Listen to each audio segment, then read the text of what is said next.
Good morning बच्चों। सभी बच्चों पूरा वीडियो जरूर देखें और लाइक और सब्सक्राइब कर लीजिए चैनल को, जिससे जो भी वीडियो डालें तो आपको मिल जाए।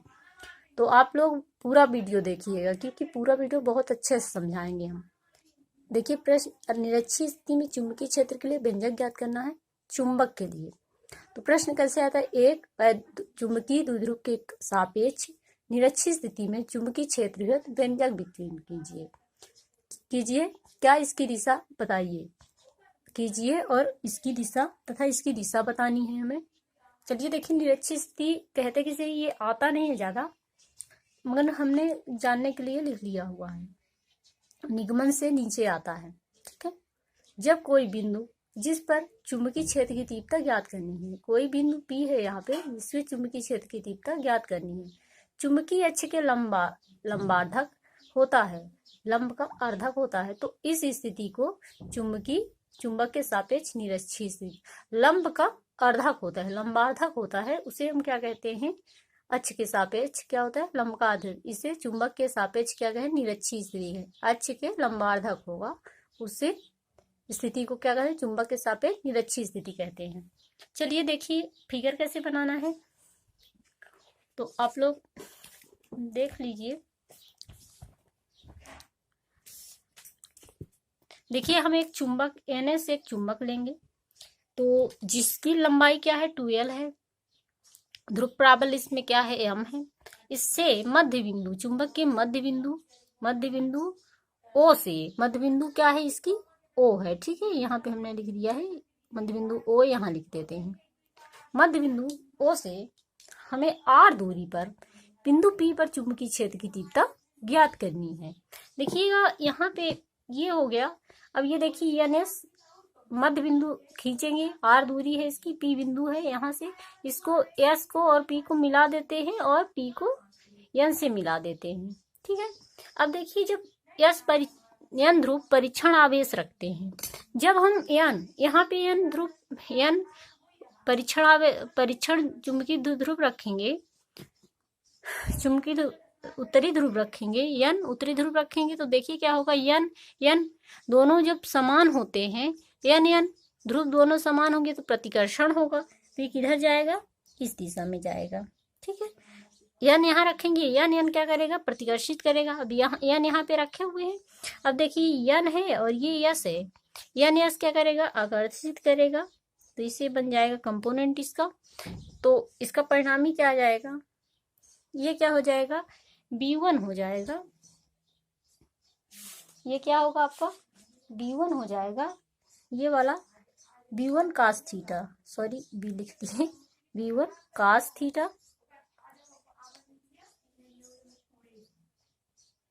क्या होगा? B1 cos थीटा होगा। ये वाला क्या होगा? B2 cos थीटा हो जाएगा। ये वाला B2 दूसरा है ना, cos थीटा हो जाएगा। यहाँ के बीच का कोण थीटा, ये भी थीटा। ये कंपोनेंट दोनों का क्या हो जाएगा? B बराबर हो जाएगा B1 cos theta plus B2 cos theta. ये दोनों जुड़ेंगे, कंपोनेंट आ जाए, परिणामी आ जाएगा।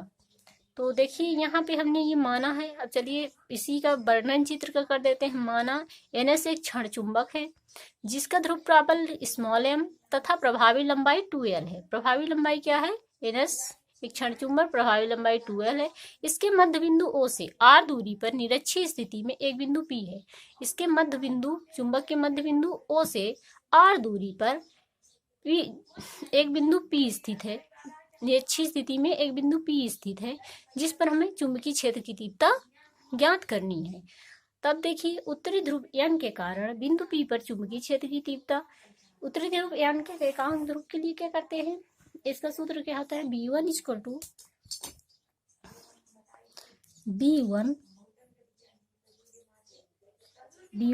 टू क्या हो जाएगा?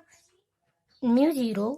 ये हमने सिद्ध किया हुआ है, आप देख ले, चुंबकीय क्षेत्र के लिए देख लेंगे, है उसमें चुंबकीय क्षेत्र डाल के रखा हुआ है, उसका व्यंजक भी है।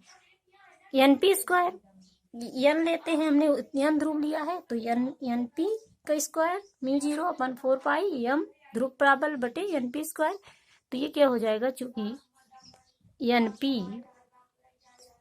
NP की दिशा में NP की दिशा में। अब देखिए इसी प्रकार हम देखिए दक्षिणी ध्रुव यस ध्रुव के कारण उत्तरी ध्रुव हो गया। अभी क्या करेंगे, इसी प्रकार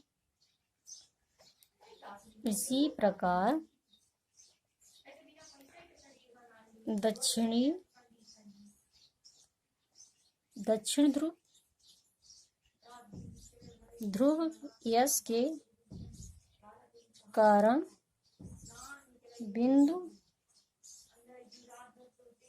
P पर चुंबकीय क्षेत्र की तीव्रता,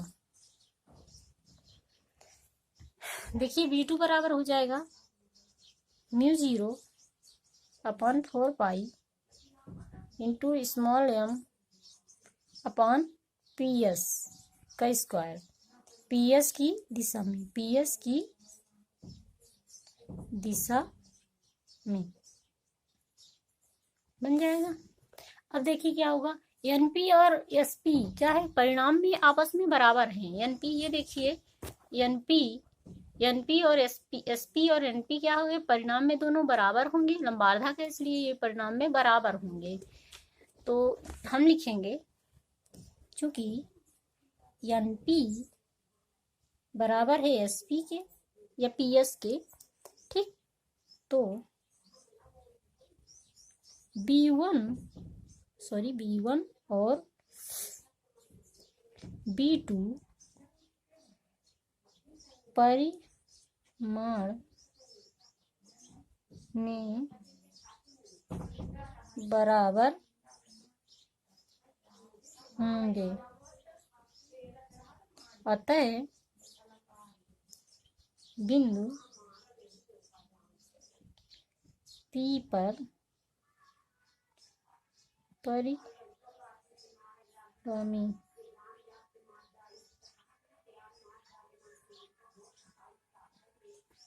बिंदु P पर क्या होगा, परिणामी, इसका परिणामी तीव्रता या परिणामी चुंबकीय क्षेत्र की, परिणामी चुंबकीय क्षेत्र की तीव्रता, देखिए परिणामी चुंबकीय क्षेत्र की तीव्रता क्या होगी, B= हो जाएगा B1 cos थीटा, इसका क्या होगा, ये लिखे हुए थे हमने परिणामी, B बराबर B1 cos theta plus B2 cos theta, ये क्या हो जाएगा, B= B1 cos theta plus B2 cos theta. B1 और B2 परिणाम में बराबर हैं, तो B1 बराबर क्या होगा, B2 के, तो हम 1 का मान रख लेते हैं, B= B1 cos थीटा, ये प्लस हो जाएगा B1 cos थीटा। चूंकि B1 बराबर है B2 के, तो हम B2 की जगह क्या रख देंगे, B1 को, तो जुड़ेंगे तो B= आ जाएगा 2B1 cos theta, 2B1 cos theta, इसको इक्वेशन फर्स्ट मान लेते हैं। अब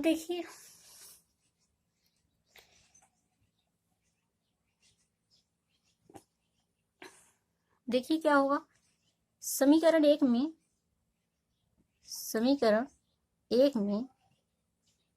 B1 का मान रखने पर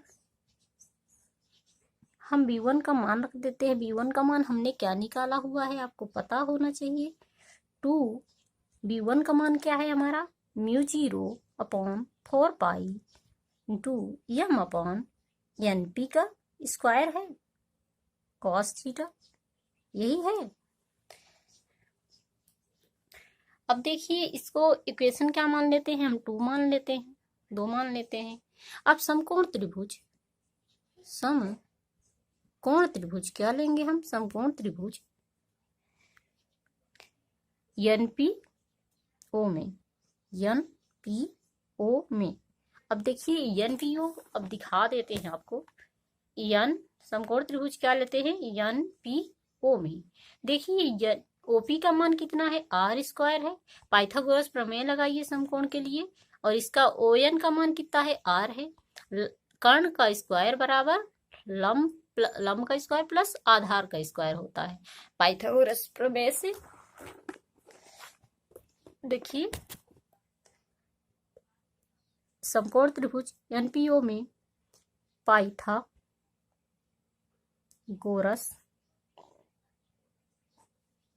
प्रमेय से।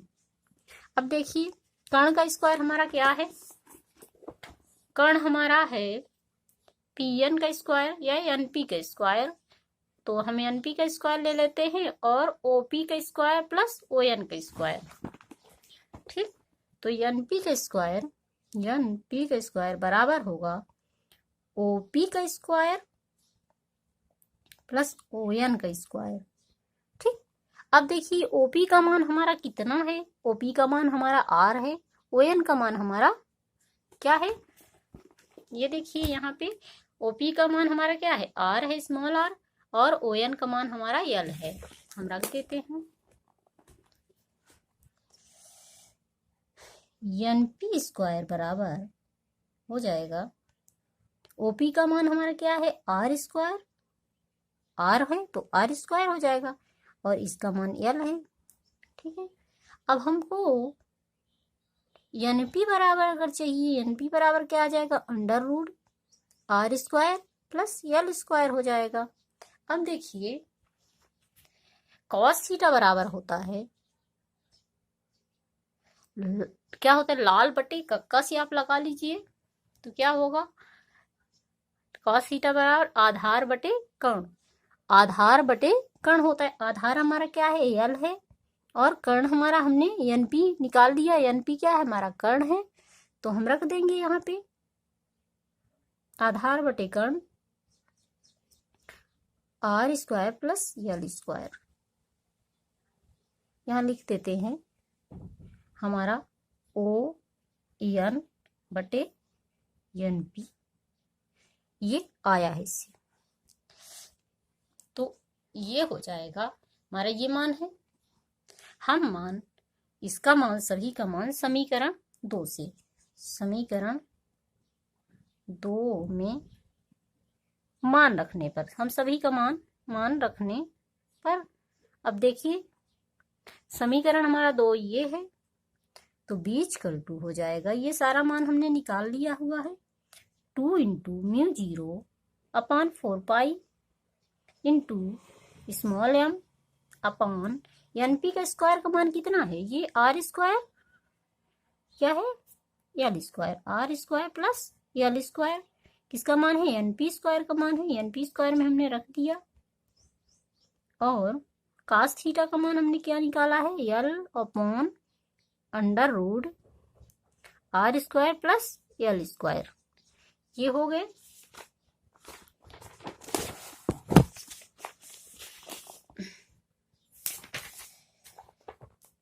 मान रखने के बाद देखिए बीच कल 2, अब उसको सॉल्व कर लेते हैं, तो mu 0 upon 4 pi into 2 M L upon R square plus L square bracket बंद, इसको भी इंटू कर लेते हैं। अंडर रूट का मान क्या होता है, हम लिख सकते हैं, sorry, R square plus L square, under root का मान होता है 1/2। ठीक है, ये आर है, तो बीच कल 2 हो जाएगा। अब देखिए क्या होता है इसका, हम इसे जोड़ लेते हैं सभी को, mu 0 upon 4 pi into 2 M L upon R square, यहाँ कुछ नहीं है मतलब 1 है, और 1/2, इसका भिन्न निकाल लीजिए तो 1 प्लस 1/2 हो जाएगा आपका, 1 प्लस 1/2, तो 2 प्लस 1/2, एलसीएम लेंगे तो 3/2 आ जाएगा। तो हम इसे लिखेंगे R square plus L square, क्या लिख सकते हैं, 3/2। अब देखिए क्योंकि